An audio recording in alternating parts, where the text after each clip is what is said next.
Había una vez un campesino que tenía una vaca grande, gorda, con unas ubres turgentes repletas de leche. La vaca, lógicamente, era la envidia del resto de los vecinos del pueblo y de algunos pueblos que ansiaban y deseaban tener la vaca de don Ernesto. Así se llamaba este campesino. Don Ernesto vivía de lo que le daba la vaca: leche por litros de excelente calidad, pero también de sus derivados. Hacía dulce de leche, hacía mantequilla y también producía queso que vendía en la feria de los jueves, y vendía muy bien. Le iba tan bien a don Ernesto que don Ernesto le pudo pagar la universidad a su hijo. También pagó la boda de su hija. Le dio una dote a este joven matrimonio y con este dinero se fueron a la ciudad. Allí ellos hicieron su propia familia y solamente lo llamaban a don Ernesto por las fiestas de Navidad, de fin de año y cuando necesitaban algún tipo de ayuda financiera que don Ernesto cubría sin ningún problema porque la vaca seguía dando leche.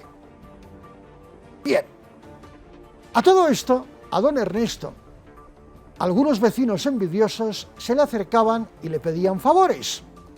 Y don Ernesto, un buen campesino, le daba a uno, le daba a otro y le daba a un tercero. Luego, si te he visto, no me acuerdo. Cada uno de los que se pedía o de los que se prestaba dinero se olvidaban del bueno, del gran bonachón de don Ernesto, que cada mañana seguía ordeñando a la vaca. Pero un día la vaca empezó a dar menos leche. Don Ernesto insistía, trató de mejorar el forraje, de mejorarlo, de darle un pasto un poquito más nutritivo, por decirlo de algún modo. Y la vaca, nada. Y de repente la vaca se secó.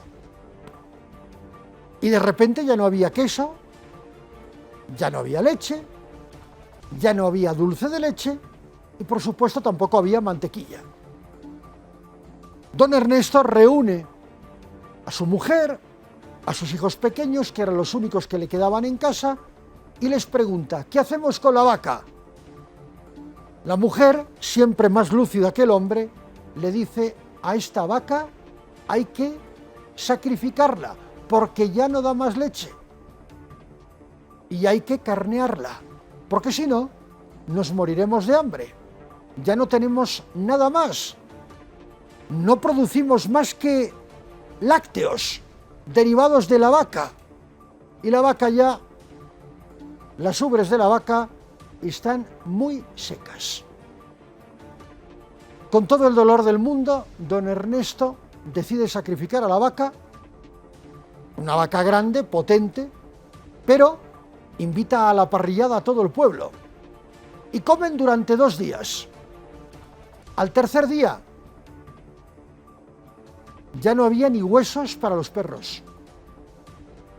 Y la vaca, definitivamente, pasó a los estómagos de los lugareños. Y ahí hizo la digestión y terminó convirtiéndose en deposición. Listo. Abono para el campo. La vaca se llama Bolivia. Y era una vaca que durante 10 años nos permitió vivir muy bien.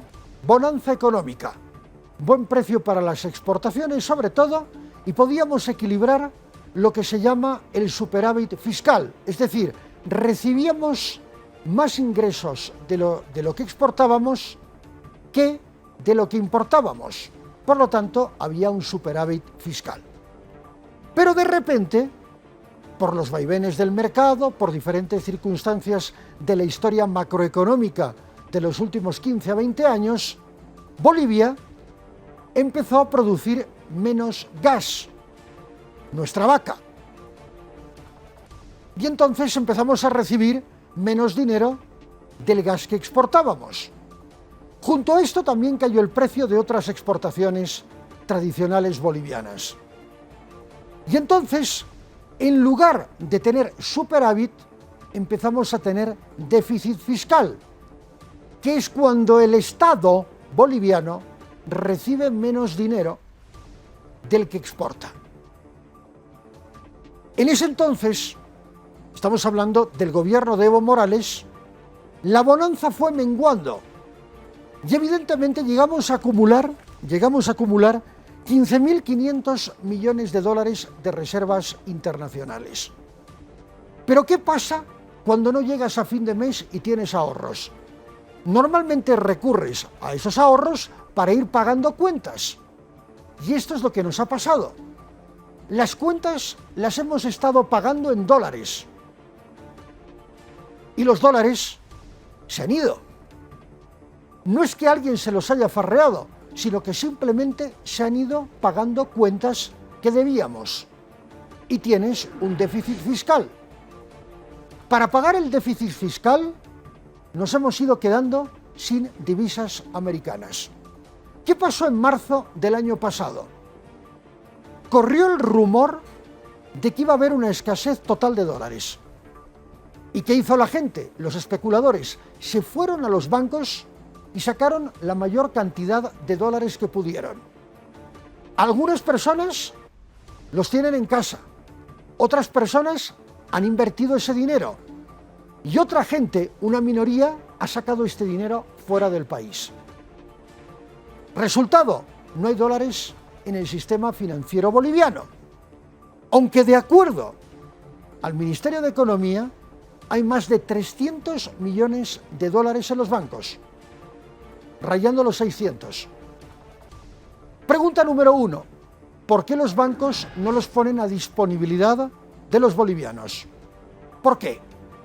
Pregunta número 2. ¿Por qué es tan difícil el acceso al dólar? Pregunta número 3. ¿Por qué se especula en las casas de cambio? ¿Por qué se especula en las casas de cambio? Pregunta número 4. ¿Se está disponiendo de los dólares para pagar cuentas? Es más, ¿se está disponiendo de los dólares que tiene el Banco Central para pagar, por ejemplo, la subvención de los combustibles, de la gasolina y del gas? Ayer tuvimos en estos estudios, vía virtual, a un ministro, el de Planificación del Desarrollo, y a un viceministro de Finanzas, todos ellos del área económica. Trataron de explicar estas dudas razonables que tengo yo y que las comparto con ustedes en esta mañana. Ninguno pudo responder, ni supo. Habló de mejoría en la situación de la economía boliviana, de perspectivas sin duda alentadoras, de un presupuesto general del Estado que va a atender necesidades urgentes de la sociedad boliviana.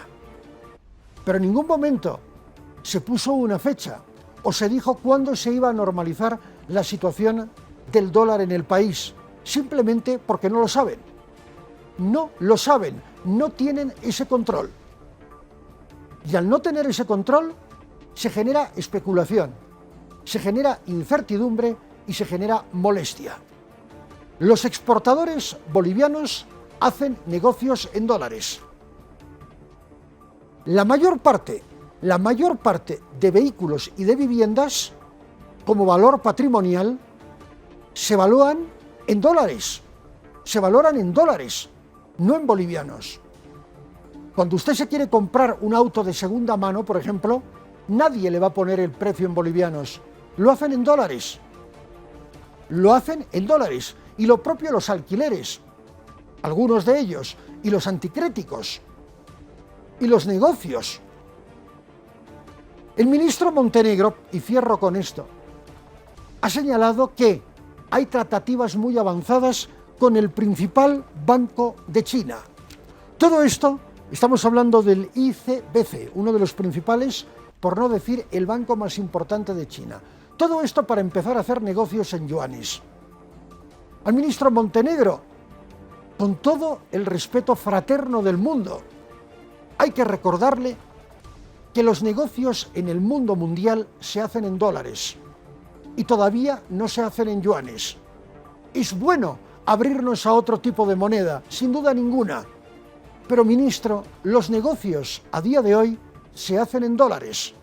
Vaya usted a pagar con yuanes el combustible subvencionado. Nadie se lo va a admitir. Ningún proveedor internacional le va a admitir que usted le pague la gasolina en yuanes. La paga en dólares. El resto ya es sentido común o relato político / económico.